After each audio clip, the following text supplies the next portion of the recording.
হযরত ঈসা আলাইহিস সালাম যে হরিণের গোশত খেতেন, সেই ইতিহাসটা আমরা জানবো। উনি হরিণের গোশত কিভাবে খেতেন। যখন ঈসা আলাইহিস সালাম হরিণের গোশত খাওয়ার ইচ্ছা হতো, তখন তিনি জঙ্গলে ধারে যেতেন।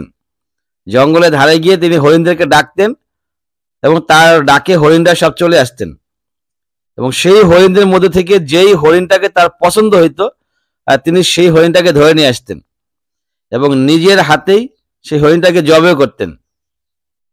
জবে করে চামড়া সুলাইয়া তারপরে ধীরে ধীরে জলসায়া রান্না করে বা যেভাবেই খাওয়ার খেতেন।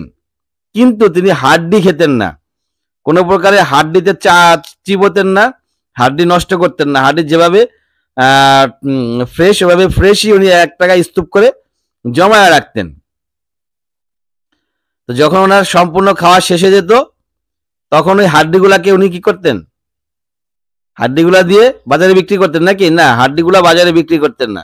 সেই হাড্ডিগুলাকে বলতেন যে এই হাড্ডি, তোমরা আল্লাহর অর্ডারে, আল্লাহর হুকুমে তোমরা আবার সেই আগের হরিণে পরিণত হয়ে যাও। তখন দেখা যেত মহান রব্বুল আলামিন সেই হরিণের হাড়গুলোকে আবার পুনরায় হরিণ বানায় দিতেন। সেই হরিণটা আবার আরামসে লাফাইতে লাফাইতে লাফাইতে লাফাইতে জঙ্গলে চলে যেত।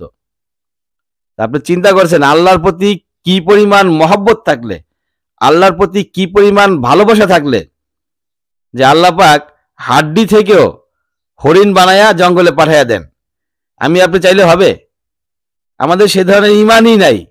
ভালোবাসা তো অনেক পরের কথা, আমাদের সে ধরনের ইমানই নাই, ইয়াকিনই নাই, তারপরে আওয়াজ আসবে ভালোবাসা।